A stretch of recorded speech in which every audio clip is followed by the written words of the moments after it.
Hello student, welcome to science class. और हम पढ़ रहे थे चैप्टर 10th, जिसमें आपने प्लेन मिरर के बारे में कंप्लीट पढ़ चुके हो, जिसमें इमेज फॉर्मेशन भी हमारा हो चुका है। आज हमें पढ़ना है स्पेरिकल मिरर के बारे में।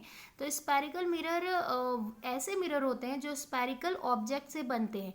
अब स्पेरिकल ऑब्जेक्ट क्या होता है? जैसे कि आपका फुटबॉल है ना, या फिर कोई भी गोल चीज़ जिसके अंदर में काफ़ी होल होते हैं या फिर आपकी काफ़ी स्पेस होते हैं। ठीक है, तो उन चीज़ों से अगर मिरर का फॉर्मेशन किया जाता है तो उन्हें स्पेरिकल मिरर कहा जाता है। क्लियर हो रहा है?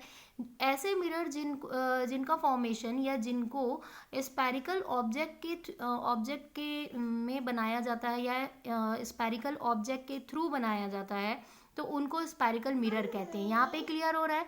ठीक है, तो डेफिनेशन यहाँ पे डेफिनेशन लिखा हुआ है, mirror whose reflecting surface is part of the whole spheres. Clear हो रहा है?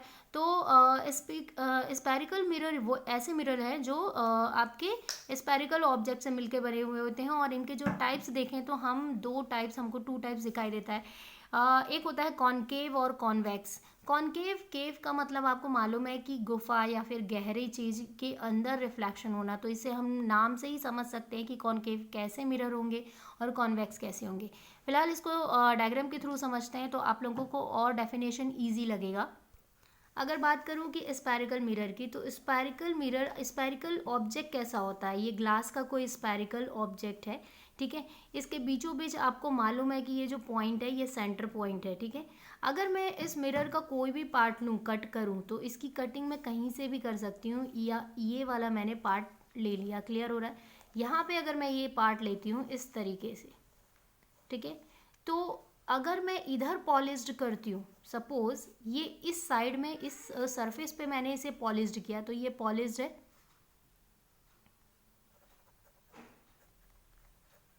पॉलिश्ड सरफेस हो गया। और ये जो होल स्पेयर्स हैं ये इस तरफ हो रहा है, ये यहाँ पे सेंटर है और सेंटर से यहाँ पे रिफ्लेक्शन वाले पार्ट हो रहे हैं, तो ये रिफ्लेक्टिव फेस हो गया, रिफ्लेक्टिव सरफेस या फेस भी लिख सकते हो आप। ठीक है, ये रिफ्लेक्टिव सरफेस हुआ और ये पॉलिश्ड सरफेस हुआ। अब ये देखो कि ये जो आपको दिख रहा है ये गहरा, ये सेंटर से ये अंदर की तरफ लाइट जा रहे हैं और रिफ्लेक्ट हो रहे हैं। ठीक है, तो ये अंदर की ओर जा रहे हैं। यहाँ पे ये गहरा होल स्फीयर आपको दिखाई दे रहा है, मतलब कि ये केव जैसा दिखाई दे रहा है आपको। तो जाहिर है ऐसे स्पेरिकल जो मिरर है वो क्या होंगे? कॉनकेव वाले होंगे। ठीक है, इजिली आपको समझ आ रहा है, कॉनकेव नाम से ही पता चल रहा है कि एक गुफा जैसा, क्योंकि ये सेंटर पॉइंट से जितने भी पैरेलल लाइट जाते हैं, जितने भी पैरेलल रेज जाएंगे और रिफ्लेक्ट होंगे और फोकस से होते हुए क्रॉस होंगे। क्लियर हो रहा है? तो इस तरीके के जो आपको ग्लास दिखाई देंगे या सॉरी मिरर दिखाई देंगे, वो क्या होंगे कि कॉनकेव होंगे। ठीक है, इधर। अब उसी तरीके से अगर मैं पॉलिश्ड करती हूँ, ये मैंने पार्ट लिया और मैंने पॉलिश्ड कर दिया है। ठीक है, अगर मैं इस तरीके का पार्ट लेती हूँ, यहाँ से मैंने कट किया, ठीक है, ये वाला पार्ट मैंने कट किया, तो ये पार्ट आपको इस तरीके से दिखाई दे रहा है। ठीक है, अब मैंने पॉलिश्ड कर दिया ये होल स्फीयर को, ये अंदर तरफ की केव को। ठीक है, और फिर ये जो पॉलिश्ड ये हो गया, क्या पॉलिश्ड सरफेस हो गया। ठीक है, और ये वाला कौन सा सरफेस हो रहा है हमारा? Reflective surface. तो ये रिफ्लेक्टिव सरफेस है, यहाँ पे देखो ये एक उभार जैसा है, मतलब कि एक बाहर निकला हुआ है ये सरफेस।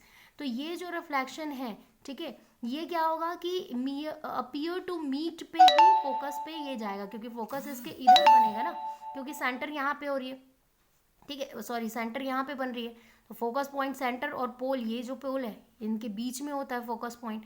तो फोकस लाइट तो हमेशा इधर टकराएगी, पैरेलल लाइट जाएगी, टकराएगी और रिफ्लेक्ट हो जाएगी, लेकिन अपीयर टू मीट इधर हो जाएगी, जिसकी वजह से हमें ऑब्जेक्ट दिखाई देगा।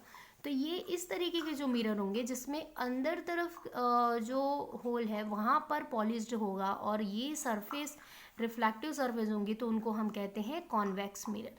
तो यहाँ पे आप लोगों को क्लियर हो रहा है, कॉनकेव मिरर और कॉन्वेक्स मिरर कंप्लीट फॉर्म होते हैं, एक स्पीयर होल स्पीयर होते हैं, उन्हीं के एक पार्ट होते हैं जिनमें हम रिफ्लेक्टिव प्रोसेस या रिफ्लेक्टिव लॉ को हम देखते हैं। क्लियर हो रहा है यहाँ पे? तो अब हमें जानना है कि इनके बेसिक पॉइंट हैं कि हम इनके स्ट्रक्चर में जैसे इमेज बनता है, इमेज फॉर्मेशन हो रहा है, तो वो कौन कौन से पॉइंट हैं, इनके रेडियस क्या होंगे, है ना। और हम इसमें ये देखेंगे कि कर्वेक्चर किसको कहते हैं, ठीक है। ये सब हमें अभी जानना है, तो नेक्स्ट वीडियो में देखते हैं कि इसके पूरे टोटल स्ट्रक्चर को।